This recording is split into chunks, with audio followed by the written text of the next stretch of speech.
Hello everyone, welcome back to our channel. This is युवांक्सन story explained and मैं हूँ आपकी। I hope you well, healthy से खाना पीना हो। सो डियर्स, कैसा लगता है आपको मेरा फैन फिक्शन? आई होप आपको पसंद आता होगा।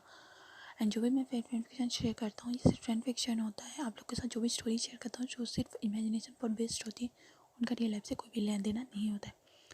सो ज़्यादा टाइम वेस्ट नहीं करूँगी, बकवास नहीं करूँगी, सीधा स्टोरी पे आते हैं। हमारी स्टोरी जो चल रही है, I not betrayed with you my love, ये उसका पार्ट 6 है। So let's start now. Last part बताकर आप लोग को बोर नहीं करूँगी, सीधा आगे के पार्ट में स्टार्ट करते हैं। विंग ने वांगजी को बेड पर पुश कर दिया था एंड उसने साफ साफ वार्निंग दी थी कि वो उसे छोड़कर कहीं नहीं जा सकता है। दूसरी तरफ हमारे विंग ने पूरा एड़ी से चोटी तक का पूरा जोर लगा दिया था उस पर्सन को ढूंढने के लिए जिसने उसे वो इमेजेस भेजा था, पर कोई फ़ायदा नहीं हो क्योंकि उस नंबर को कोई हैक नहीं कर पा रहा था। वो एक प्राइवेट नंबर था। सिर्फ विंग का गुस्सा और बढ़ गया था। विंग अपने पॉडकास्ट को, अपने सभी फ्रेंड जो भी उसके अंडर काम करते थे, उन सभी को बहुत ज़्यादा गुस्से से उनसे साथ बात करता। दूसरी तरफ हमारा वांगजी बहुत ज़्यादा रो रहा होता है, कह रहा होता है, क्यों क्यों क्यों मैंने अपने काका से उस बात को छुपाया। अगर मैं काका से पहले ही उस बात को शेयर कर देता तो ये सब नहीं होता। मुझे मुझे काका बट अगर मैं बताऊँगा तो क्या काका मेरी बात का ट्रस्ट करेंगे, जब उन्हें यही इस बात पे ट्रस्ट नहीं है कि मैं ऐसे किसी भी इंसान के साथ किसी भी एक्टिविटी में इंटरेस्ट नहीं था, तो वो मेरी उस बात पर ट्रस्ट कैसे करेंगे। उसके बाद ये समय टाइम थोड़ा सा स्किप करके इवनिंग का दिखाया जाता है। उन दोनों ने अपना ये तो कर लिया था, लंच तो कर लिया था, अब इवनिंग का टाइम था और वांगजी को अंदर उससे बैठा नहीं जाया जा रहा था क्योंकि वो रूम में सुबह से बंद था। इसलिए तो वांगजी थोड़ा सा बाहर निकलता है, एक छोटे से बेबी की तरह वो अपना सिर को बाहर निकालते हैं। यहाँ वहाँ दिखते कि कोई है कि नहीं। जब से कोई नहीं दिखता तो वो चुपके चुपके से बाहर निकल रहा होता है। एंड तभी पीछे से वॉइस आती है, कहाँ भाग रहे हो मिस्टर लान वांगजी? तो वांगजी एकदम स्टिफ खड़ा हो जाता है। इनके तक मैं कहीं नहीं भाग रहा हूँ काका, मैं पानी लेने जा रहा था। तो वांगजी को विंग कहते हैं, पानी चाहिए था तो तुम मुझे बोल नहीं सकते थे, मैं तुम्हें दे नहीं सकता हूँ पानी। वांगजी कहते हैं, कहीं आपने वो उसमें मुझे कुछ मिलाकर पिला दिया तो ड्रग्स वक्त फिर मेरे साथ कोई गलत हरकत कर दी तो नहीं, मैं ऐसा नहीं कर सकता, मैं टेस्ट नहीं कर सकता। तो हमारा ये कहते हैं, ओह ये बात है ओके। उसके बाद जो हमारा वांगजी है वो नीचे जाता है, एक पानी का मग उठाता है, पानी पीता है और उसके बाद वो कंफर्टेबल होकर अपने रूम में वापस आना। तरफ विंग जिसका पारा अभी भी चढ़ा हुआ था, वो पूरा कोशिश कर रहा था कि वो मतलब अपने आप को विंग की बातों से दूर रखे। वांगजी पूरा जो था वो सीधा अपने रूम में चला जाकर अपने रूम को बंद कर देता है। कहता है, बच गया मैं, वरना ये मेरा पता नहीं क्या लगता। फिर वांगजी को याद आता है कि उसे अपने ब्रदर को फ़ोन करना है। तभी वो अपना फ़ोन ढूंढता है और अपने फ़ोन से अपने ब्रदर नाचिचन को कॉल करता है। कहता है, काका प्लीज़ फ़ोन उठाइए।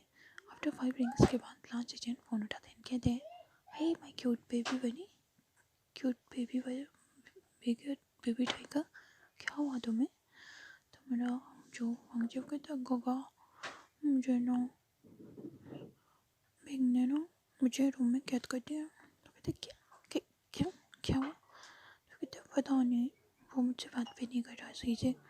तो मेरा जो नानजी है वो कहते हैं, वो तुम्हारा हस्बैंड है, उसका तुम पर पूरा हक बनता है और वो तुम्हारे साथ जो चाहे वो कर सकता है। वांगजी सिवाय तुम्हें प्लीज़ तुम उसका ट्रस्ट जीतने का कोशिश करो, हो सके जितना हो सके। दूसरी तरफ हमारा विंग जो था वो उसके मन में अलग ही खिचड़ी पक रही थी। वो घर से निकल गया था अपनी गाड़ी लेके एक बार में, एंड बाहर में जाके वो एक गर्ल से साथ मिलता है जिस गर्ल का नाम जो है वो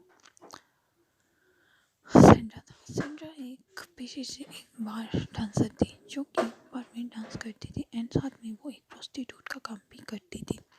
तो विंग जब उससे मिलता है तो वो विंग को अपनी तरफ अट्रैक्ट करते, उसकी वजह से विंग उसके साथ वहाँ पर थोड़ा टाइम स्पेंड करके उसको अपने घर ले आता है। वांगजी अपनी सोच में ही वहीं पे खोया हुआ था अपने रूम में। तभी उसे विंग के रूम से कुछ शेमलेस वॉइस सुनाई देती है। वांगजी को पहले लगता है कि उसको मिसअंडरस्टैंडिंग, लेकिन जैसे ही वो उस रूम में जाकर वो नज़ारा देखता है तो वो उसका जो पैरों के नीचे से जमीन खिसक जाती है। वो कहता है खगा ये आप क्या कर रहे हो? तो मेरा विंग कहता है तुम्हें इतनी भी तमीज़ नहीं है कि किसी के रूम में दरवाजे को नॉक करके आते हैं, बिना नॉक करे किसी के अंदर नहीं आते। मतलब वांगजी कहता है आप ऐसा नहीं कर सकते हो, पोपो को आप ऐसे अकेला नहीं छोड़ सकते हो। ये कौन? वांगजी का हाथ पकड़कर उसे रूम से बाहर निकाल देता है, उसके रूम में जाकर उसे बंद कर देता है। दूसरी तरफ वो उस रूम में आकर उस गर्ल के साथ अपना क्वालिटी टाइम स्पेंड करता है। उनकी सिमिलर वॉइस से वांगजी को बहुत ज़्यादा हर्ट हो रहा था। विंग ने ये सब नहीं सोचा था। वांगजी रूम में बैठकर बहुत ज़्यादा रोता है एंड अपनी किस्मत पर रोता है कि उसने क्यों क्यों क्यों क्यों उसने अपने काका को उस बात को नहीं बताया। अगर उस टाइम उस बात को बता देता तो आज विंग उसके साथ ऐसा बिहेवियर नहीं कर रहा होता। अब कर भी कह सकता है।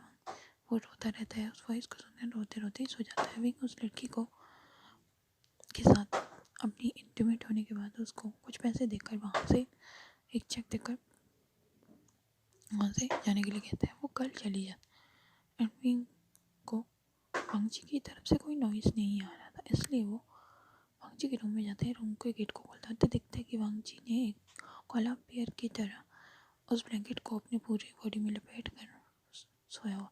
उसकी आई से अभी भी टीयर्स गिर रहे होते हैं, जिन्हें देखकर विंग को थोड़ा बहुत बुरा तो लगता है, और फिर उसे याद आता है वो फोटोज़ जिसकी वजह से उसने विंग को हर्ट हुआ है, इसलिए विंग वहाँ से चला जाता है। फिर हमें टाइम स्किप करके डिनर का दिखाया जाता है, जहाँ पर जो उन विंग की सर्वेंट थी शोमा, उसने डिनर बनाया था। उसने डिनर पर विंग और वांगजी दोनों की पसंद का खाना बनाया था। विंग को अकेले खाना पसंद नहीं, इसलिए वो विंग को शोमा को लाने के लिए कहता है।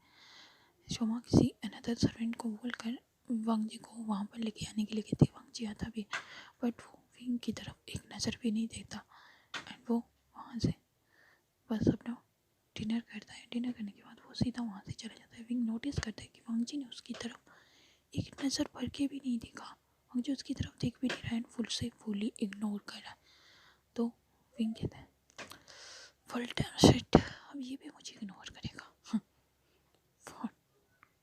फिर उसके बाद वांगजी अपने रूम में जाता है एंड वो वहाँ से भागने की कोशिश करने के लिए प्लान सोचता है। वो देखता है कि बॉडीगार्ड्स की ड्यूटीज़ कब चेंज होती है। वो पूरा टाइमिंग नोट कर रहा होता है, अपने माइंड में प्लान बना। जैसे बॉडीगार्ड्स की ड्यूटीज़ चेंज करने का टाइम आता है, वो देखता है कि सब कब सो रहे होते हैं। तो वांगजी अपनी कर्टन्स और अपनी जो ब्लैंकेट्स होता है, बेडशीट्स होती है, उनको बांध कर एक रस्सी टाइप बनाता है एंड वहाँ से वो अपने रूम से नीचे उतर जाता है। और थोड़ी सी रस्सी उसे कम पड़ती है, लेकिन वहाँ से वो कूद जाता है। फिर नीचे आने पर वो उस रस्सी को खोल भी देता है ताकि किसी को पता ना चले, और वो खिड़की भी बंद हो जाती। फिर वांगजी धीरे से अपनी गाड़ी को स्टार्ट करता है एंड वहाँ से निकल जाता है स्लाइड होके। विनिंग उस टाइम अपनी वाइफ मतलब ओमिका से बात कर रहा था, हुसैन से, क्योंकि हुसैन ने उसे बताया था कि वो प्रेग्नेंट है। इसकी वजह से वेनिंग बहुत हैप्पी था कि उसका ओमिका प्रेग्नेंट है, उसके बेबी को कैरी किया है। ये बात वो विंग के पास बताने के लिए जाता है एंड विंग का दरवाज़ा खटखटाता है तो विंग कहता है कम इन।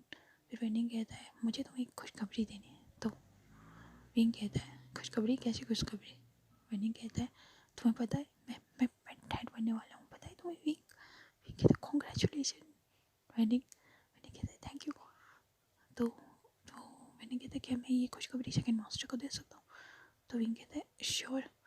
जैसे ही विंग और वेनिंग उस बात को बताने के लिए वहाँ पर जाते हैं तो देखते हैं तो क्या देखते हैं कि वांगजी का रूम पूरा खाली है, खिड़की बंद है एंड वांगजी गायब। जैसे विंग और वेनिंग जब कैमरे में चेक करते तो उन्हें पता चलता है कि वांगजी वहाँ से भाग चुका है। विंग टेंस्ड हो जाता है, कहते हैं कि कहाँ जा सकता है वो उसकी गाड़ी को लोकेशन को ट्रेस करती है। बट वांगजी ने बहुत शार्प माइंड होकर काम कर रहा था। उसने वो गाड़ी को बीच रास्ते में ही छोड़ गया था। उसके बाद उसने कैब बुक करके वो अपनी फ्रेंड वेनिंग की जो सिस्टर है जिसका नाम वेनकिंग है उसके पास चला गया था एंड उसने उसको उससे भूलकर अपना पासपोर्ट अपने घर से मंगवा कर, डुप्लीकेट पासपोर्ट मंगवा कर वांग जी वहाँ से चला गया था एयरपोर्ट जाकर उसने जल्दी से एक प्लेन का टिकट लिया एंड फिर उसके बाद वो वहाँ से निकल गया था ऑस्ट्रेलिया के लिए। उसने अपनी फैमिली के लिए मैसेज छोड़ दिया था कि वो उसे ढूंढने की कोशिश ना करें, वो किसी काम से बाहर जा रहा है। सो उसकी फैमिली को इतना तो पता है कि वांग जी अपना ख्याल रख सकता है, इसलिए उन्होंने ज़्यादा पूछताछ करने की कोशिश नहीं की। तो एक पागलों की तरह वांग जी को ढूंढता है बट उसे वांग जी नहीं मिलता है। सो डियर्स देखते हैं आगे क्या होता है। क्या विंग को वांग जी मिल पाएगा? क्या विंग को एहसास हो पाएगा कि वांग जी ने ऐसा क्यों किया और क्यों वो उसे छोड़ कर गया? क्या विंग को वो लड़की मिल पाएगी जिसने उसे वो फ़ोटोज़ भेजे थे? ये सब जानने के लिए आपको नेक्स्ट पार्ट का वेट करना पड़ेगा। उसके लिए आपको मेरे चैनल को ढेर सारा प्यार, लाइक एंड सब्सक्राइब देना होगा। तब तक के लिए thank you so much for watching. Okay bye, thanks for watching, take care, love you my channel and family, love you.